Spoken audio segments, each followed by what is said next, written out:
내가 그렇게 나쁩니까?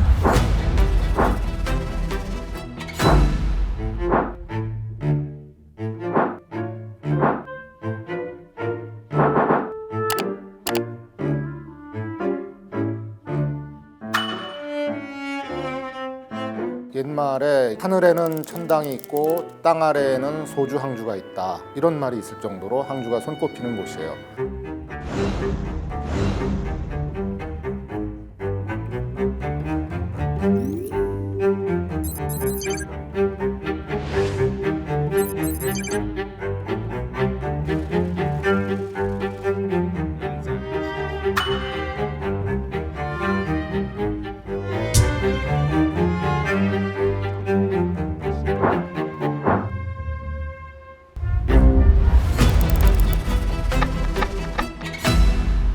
항저우를 포함하고 있는 이 절강성에서 시진핑이 성장을 했어요. 당서기를 하고. 정치적으로? 그렇죠. 시진핑이 2002년부터 2007년까지 이 절강성 대리성장을 하고 당서기를 했단 말이죠. 5년 동안. 그러니까 시진핑 개인으로서도 이 절강성, 특히 항저우에 대한 관심과 애정이 굉장히 남다를 수밖에 없죠. 그 당시만 해도 뭐 시진핑이 지금과 같은 중국의 최고 지도자가 될 거라고 생각하는 사람은 별로 없었어요. 왜냐하면 그 당시 또 후진타오 집권하에서는 아무래도 그 리커창 총리가 굉장히 총망받는 지도자였기 때문에 그래서 절강성에 있을 때는 그 가족들도 거기에 같이 거주했고, 그러니까 이제 시진핑 주석의 딸도 거기서 이제 학교를 청소년 시절을 보냈던 건 지극히 정상적인 상황이었죠.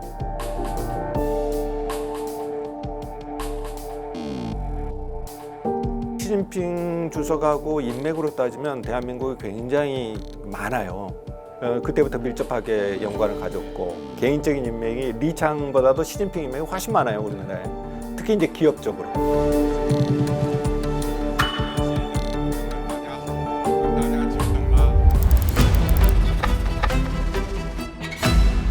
중국 지도부에도 이 절강성을에서 근무했거나 절강성 출신이거나 이런 분들이 적지 않죠. 이러한 1인 지배 체제 밑에서 시진핑을 떠받치고 있는 사람들의 중요한 대부분이 이제 절강성 인맥이라고 할 수 있습니다. 그래서 이 절강성 인맥을 우리가 볼 때 보통 이제 중국말 쯔장 신준이라고 해요.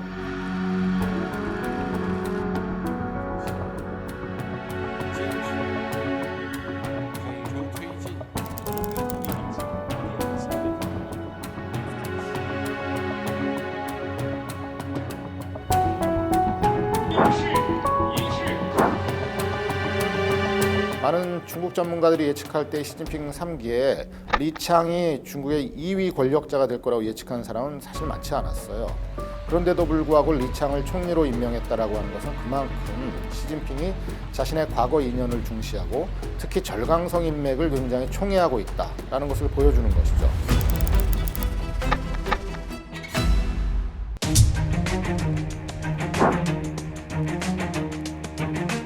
중국이 자랑하는 것은 긴 역사입니다. IT라든가 첨단, 전기차, AI 이런 게 이제 제일 앞서 있는 도시이기 때문에 첨단과 전통을 결합시켜서 이번 항저우 아시안 게임을 통해서 아시아에 선보이려고 할 겁니다. 중국은 이제 오랫동안 이른바 천하질서라는 것을 추구해 왔죠. 그리고 그 속에서 중국은 중화 사상이라는 것이 있었고, 또 주변국에 대해서 중국에 대한 조공 체제를 하나의 그 정치 시스템으로 생각하고 오랫동안 이어져 왔죠. 물론 이제 현대에 들어와서 변화가 있다고는 하지만 항저우 아시안 게임 같은 이런 커다란 국제 스포츠 행사는 일종의 스포츠 외교로서 중국의 국제적 영향력을 확대할 뿐만 아니라 중국 인민들에게는 마치 중국 그리고 시진핑이 다시 현대판 황제로서 많은 나라의 지도자들에게 아련을 받는 그러한 기회로 이제 이용하는 계기가 될 수 있다는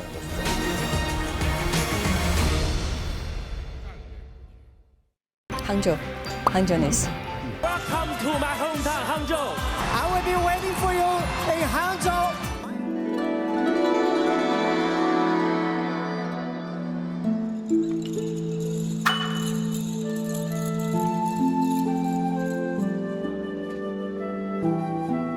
"我是个地球人吧。我一般对外面说我是杭州人。因为我很爱我的家乡。我是生在西湖边、长在西湖边的一个非常重要。一个人一定要有根。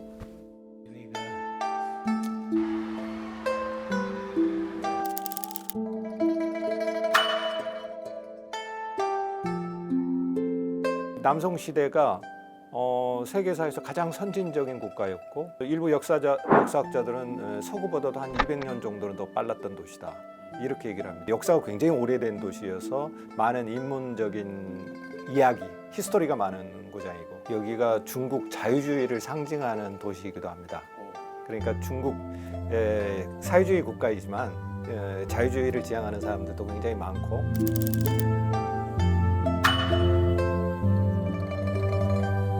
역사적으로 보더라도 이제 마르코 폴로가 인정한 아름답고 이제 진귀한 도시다.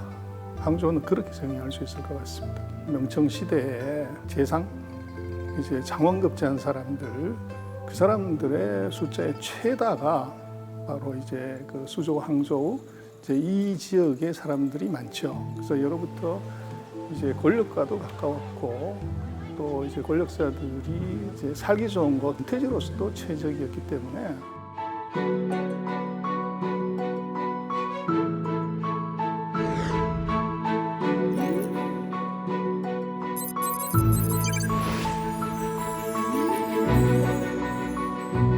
병항대운하는 뭐 그 불가사의 중에 하나다. 수나라 때부터 이제 그 수도하고 같이 연결이 된 이제 도시, 그래서 그렇게 된다고 하는 것은 이제 문화와 경제가 같이 발달했다는 얘기고. 중국은 전통적으로 보자면 이게 남북 구조가 굉장히 이렇게 연결이 약했던 거죠.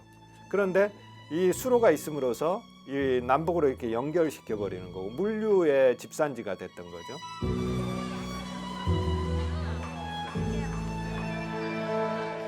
항저우가 우선 제일 지금 중국에서 잘 사는 도시 중에 하나입니다. 상해 사람들이 돈 벌면 제일 먼저 하는 게 항저우나 저장성에 별장 사는 거거든요.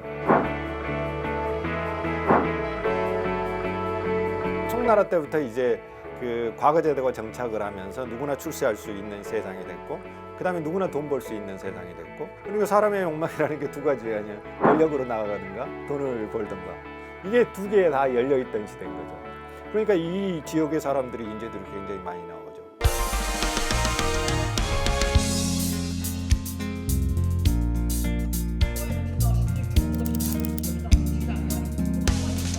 중국에서 IT의 원조 어디냐고 그랬을 땐 그건 뭐 항저우입니다.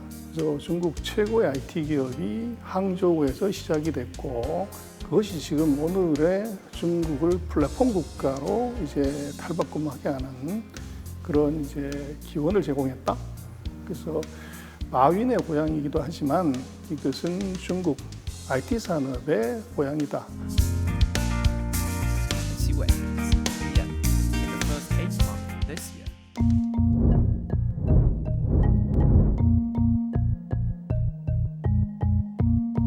Misunderstood by the world that we are not transparent.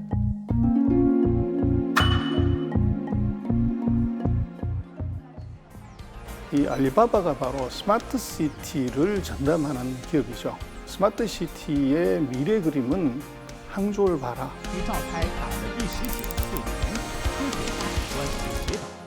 스마트 시티 AI는 다르게 생각하면 완벽한 감독 시스템을 얘기를 합니다. 모든 데이터베이스가 이것이 IP화되고 그것이 인공지능으로 탈바꿈하는 것이죠. 그것이 이제 긍정적인 측면은 미래 도시이기도 하지만 또 부정적인 측면은 모든 주민들의 일거수일투족을 중앙이 다 통제하고 관리하는 것, 이제 그것과 등식이라고 볼 수 있습니다.